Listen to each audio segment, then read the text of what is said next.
Welcome to HPCNow, brought to you by Dell Technologies. I'm Tony.rea, and I work for Dell Technologies. I do business development and high-performance computing and artificial intelligence and help bring solutions to our customers' challenges.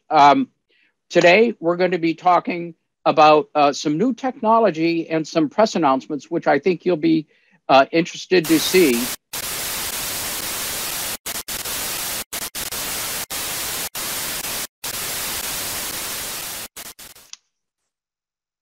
Oh, okay. We've just got a very important interruption here to the broadcast.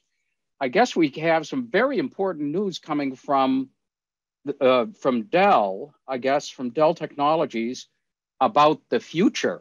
Interesting. But to do that, I think I'm going to have my foreign correspondent, Ashley Lanham, take care of this, because she's the one that's really got the vision into the future here. And I think she's going to introduce some of her cohorts here to help us out understand what's going on. Ashley, over to you. Good morning, Tony. Hope you're well. Thank you. Hope you are too. Thanks so much. Listen, thank you for a little bit of time today. I've got three really amazing topics that I'm so glad that we could get out to you today. I've brought three of my experts along for the ride. Three things. We're going to talk about power and cooling because things are getting hot, baby. We got so much data. Power and cooling is off the charts. With so many processors to choose from, how the heck are you supposed to choose? We're going to talk a little bit about processors. Developments around power, cooling, and processors we want to talk about the outcomes, right? And so some of the really cool things that we're seeing in precision medicine, some of the implications of the power and cooling and processor capabilities that we're going to dive into after we do a little overview of that. So I'm going to real quick introduce my guys, and we're going to come back around and dive into those topics. David, do you mind introducing yourself first, please? No problem, Ashley. I'm glad to join you here on this special report for HPCNow. I work for Dell. I'm a solution architect, and I specialize in power and cooling as one of my subject matter areas I spend a lot of time working with customers on. So I'll end up talking to you today about the challenges of cooling new technology. So, yes, sir. Yes, sir. That stuff is heating up. Elliot Berger, my friend, you introduce yourself, please. Hi, Ashley. I'm also a solution architect on our research computing team. I'm based in the Boston area, and I'm going to speak to you about computing and processor options today. Thank you. Fantastic. Thanks for joining. And Guy Adams, the man, the myth, the legend. Do you mind introducing yourself? The DNA man. That's what it was. Thanks, Ashley. Man. That's right. Thanks, Ashley. I appreciate that. I'm also an HPC solution architect at Dell, and I look at it in the western region of the United States. And one of my very favorite focus areas is genomics. So we're going to talk about the speed of precision care and how HPC is part of that process and how we can help our physicians, doctors, cancer centers, just about everybody now that's in the healthcare is looking at genomic stuff. So we'll talk about that and how we can impact and help them out. Thanks. Back to you.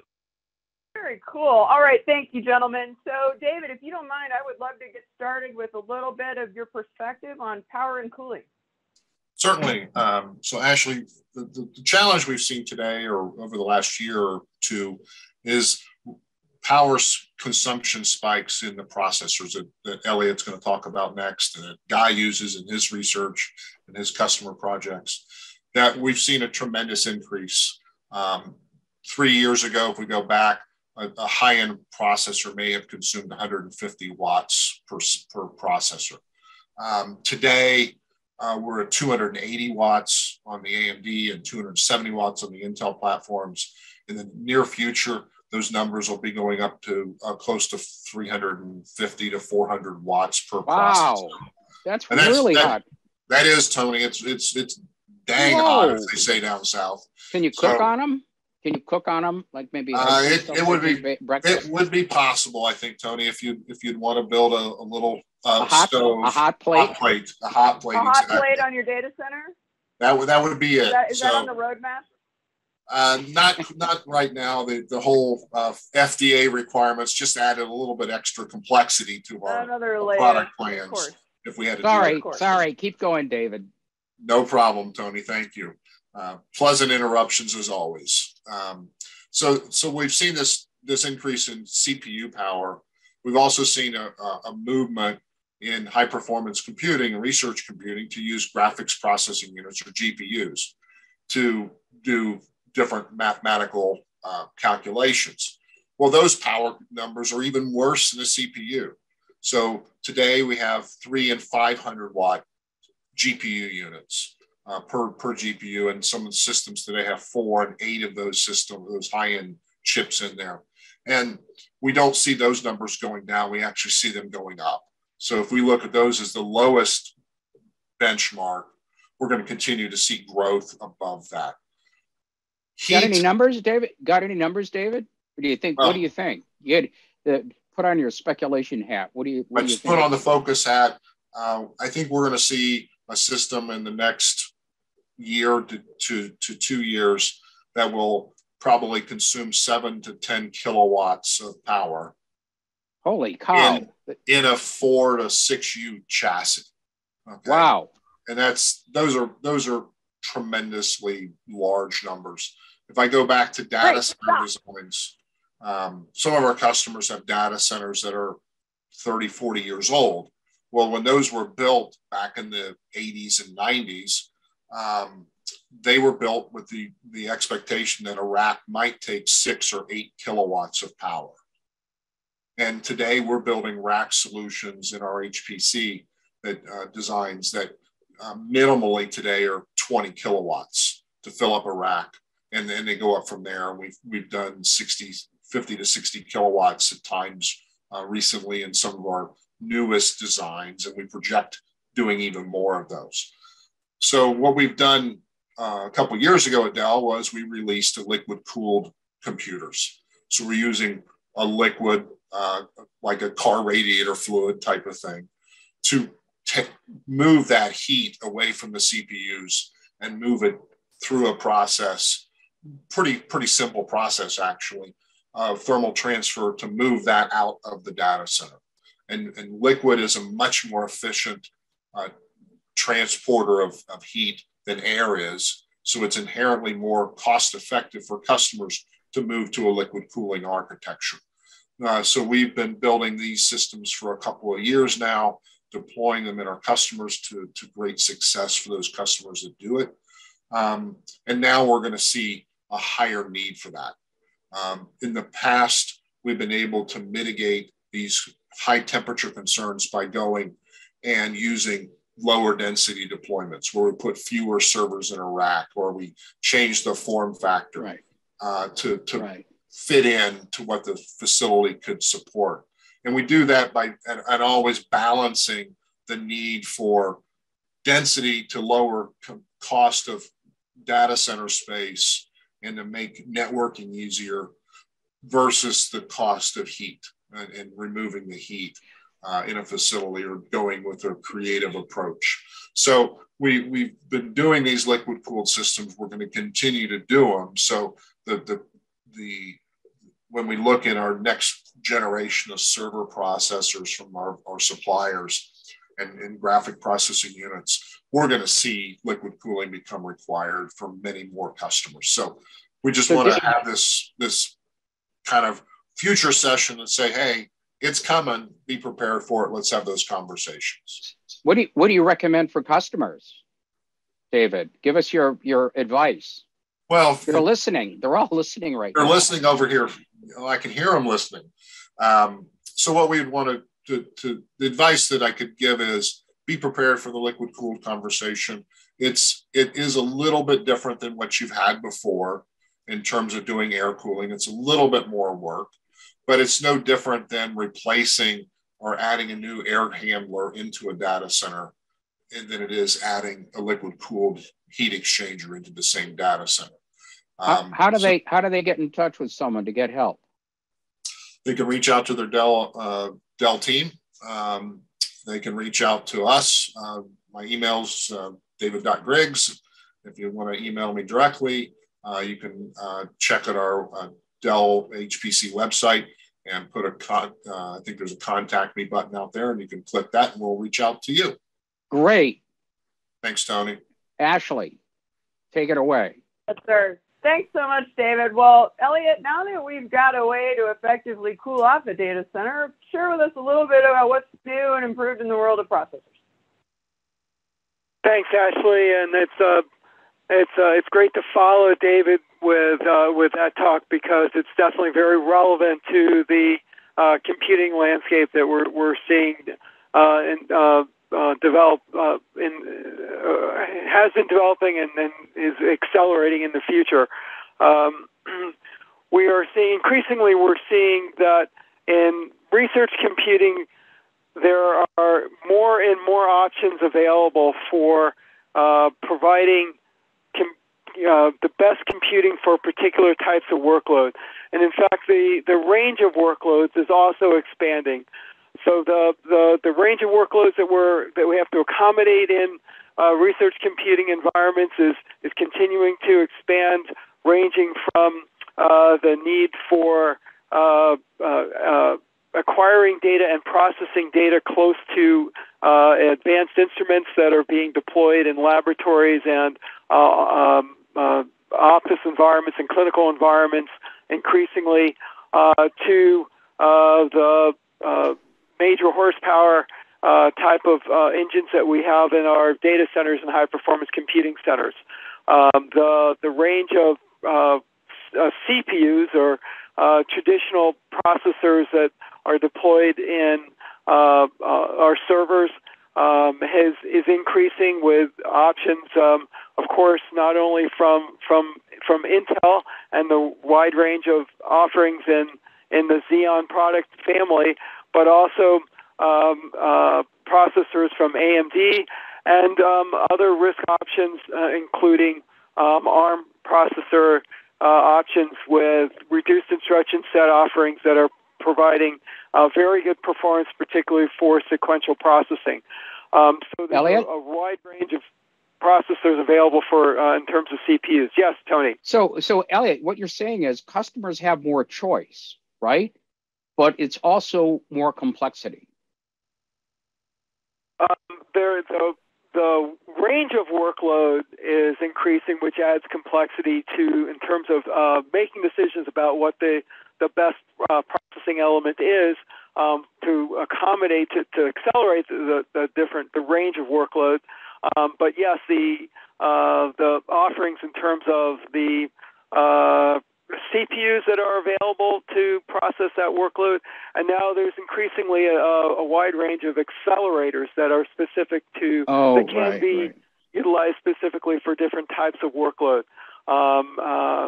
As most know, GPUs were initially developed to accelerate graphics, but later it was realized that it was possible to utilize that same architecture to advance different types of general purpose computing, particularly those with a lot of parallelism that could utilize the specific graphic processing that was developed initially for graphics,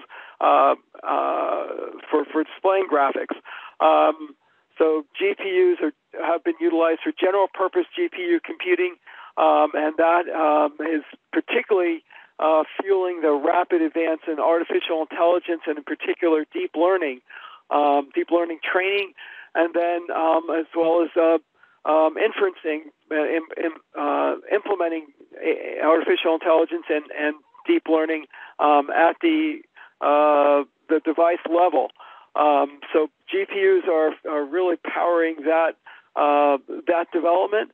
And there are, of course, NVIDIA has been the leading provider in harnessing GPUs for general purpose GPU computing, particularly releasing CUDA and advancing CUDA over many years, really making it accessible to developers. AMD has now released GPUs that are very powerful and are starting to be utilized by more researchers. And soon there will be other options, including GPUs from Intel and others. Oh, okay. GraphCore has an intelligent processing unit that provides a very interesting acceleration for particular types of workload. And of course, Google has their tensor processing unit, which has made quite a difference in terms of advancing artificial intelligence and, again, deep learning training and so on, particularly so Elliot, cloud. Let me ask you then. There's so much choice. It's like confusing, and there's so many new workloads. How does a customer find the right processor for the workload? How do they do that? Or who do they do it with? It's increasingly difficult. What we can definitely say is that we foresee that the high performance computing environment will be increasingly heterogeneous in the future. That our customers what do you mean by that? What do you mean by heterogeneous? A number of different types of computing elements in their environments. Okay. CPUs, GPUs, possibly other types of accelerators such as IPUs from GraphCore or FPGAs from Intel and Xilinx, and so on, to accelerate particular types of workload. So it will be increasingly there will be increasing amount of heterogeneity in the computing elements and the high-performance computing environments. Fortunately, software advancements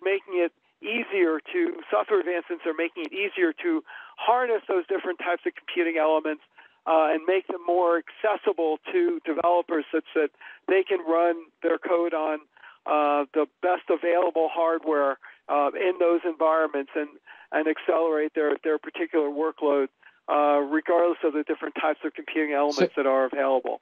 All right. So, Elliot, thank you for that. Boy, that's really good. So, the thing is, though, what do customers do to get their questions answered? Who do they call? Do they talk to you? Who do they get a hold of at Dell? It sounds like Dell has a lot of answers here for them to solve these complex problems. We do, and we have a high-performance computing and artificial intelligence innovation lab where we test many of these different offerings and provide benchmarking capability. We publish those results, and we also make this lab available to our customers to perform their own testing if desired. So we definitely do have a wide range of capabilities in our laboratory environment, and we try to provide those perform testing, provide those results, and also make that infrastructure available to customers to perform their own testing if desired. So if a customer actually test drives in the HPC Innovation Lab, it reduces their risk, right, in making a decision. They can actually tune things up before it's ready, before they make the purchase or make a decision. So when they get it, they actually get exactly what they tested. This is great. Absolutely.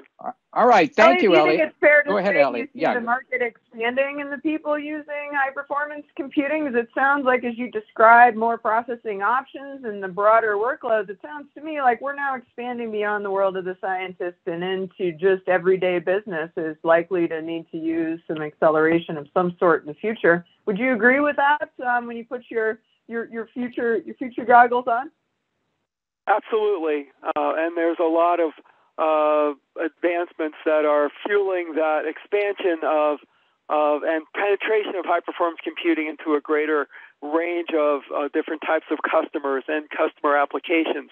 Artificial intelligence is powering a significant amount of that advancement, but increasingly customers find that data analysis of all types is increasingly important to maintain their competitive edge. The current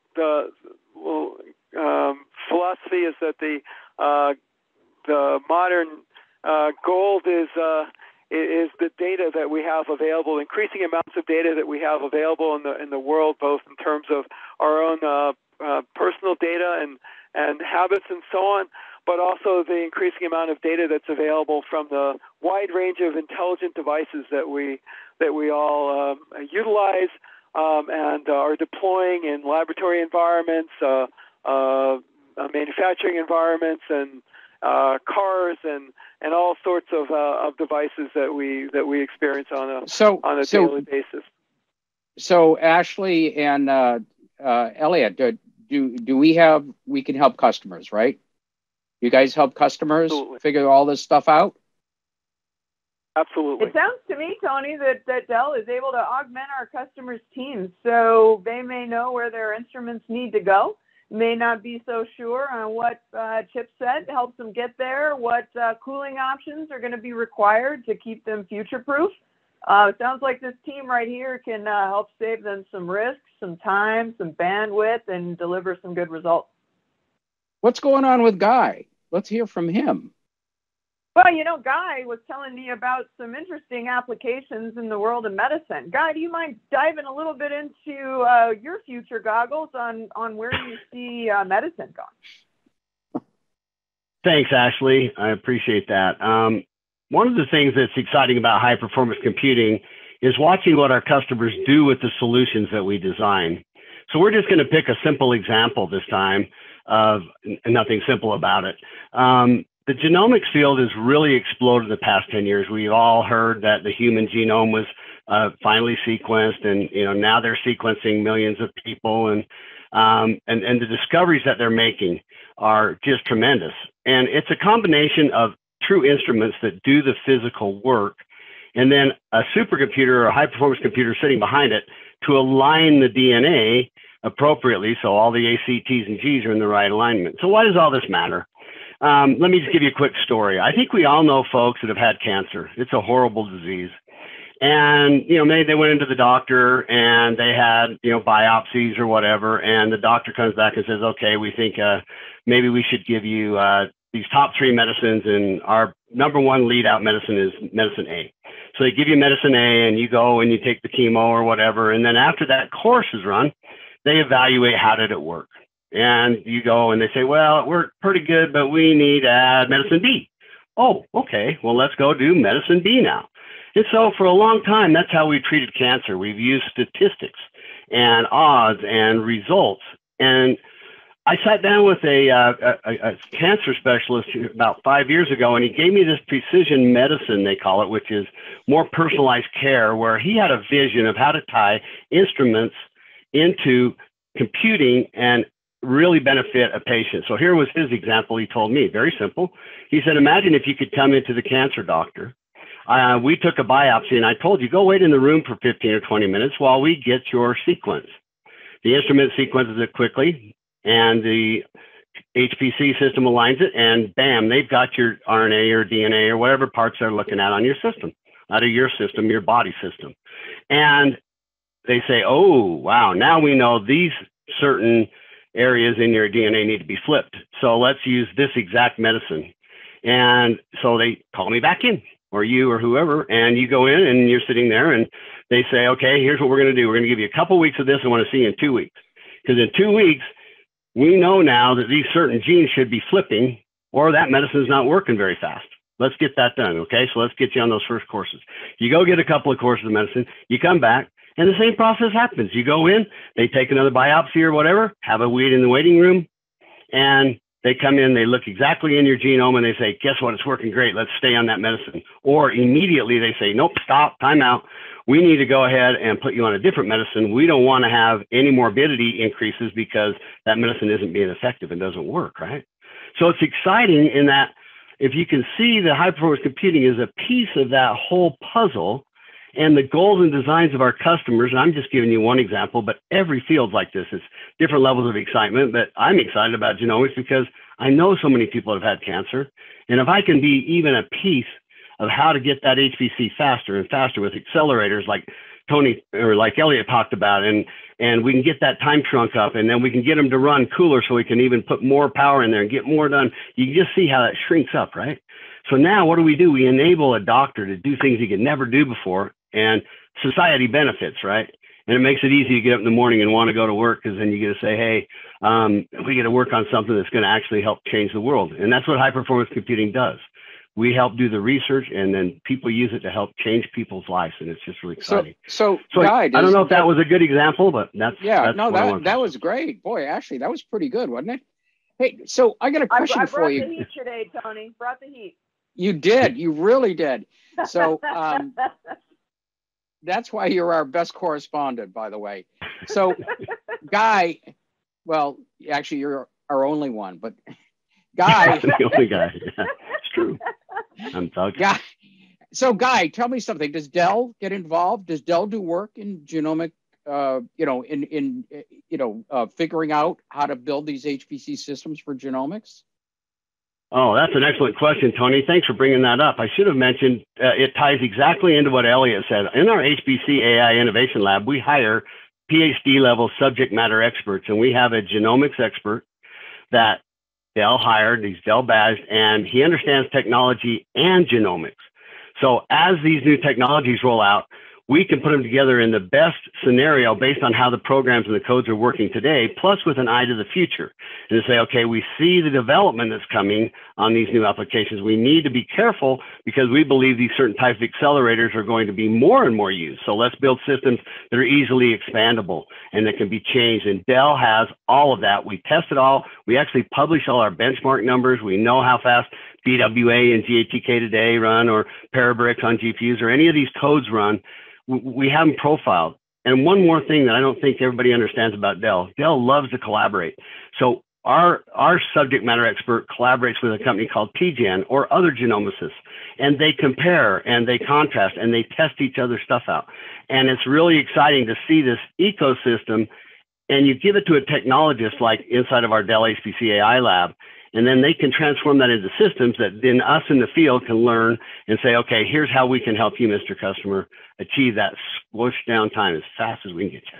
So we can help our customers. Like Go ahead, Ashley. Dell has got some, Guy, it sounds like you're saying that Dell, beyond salespeople and engineers, we actually have scientists on the bench to help customers, right? So I don't know if customers out there in the market are quite aware of the PhDs and CTO types that we have that have come from running research institutions, various backgrounds where they have firsthand experience doing the science as a researcher, right? And those resources are available to customers, if I heard you correctly?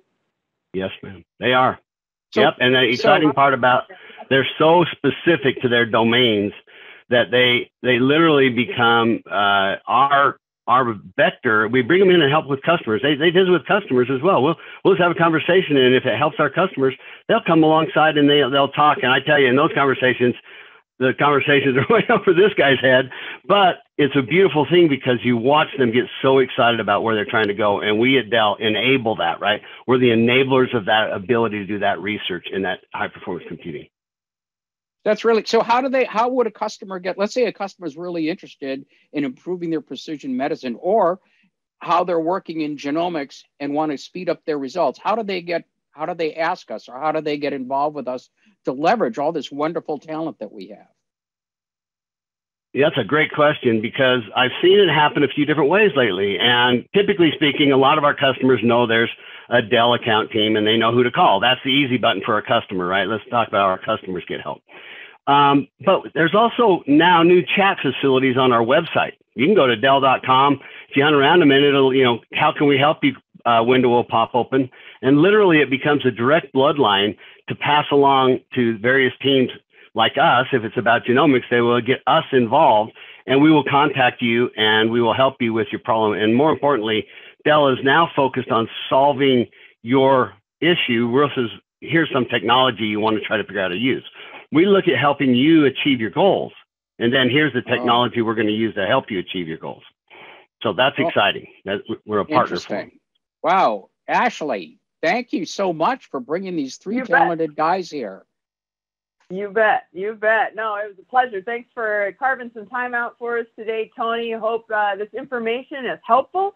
Hope some customers out there get some insights we didn't previously know about Dell. I always like to say, when in doubt, give us a call.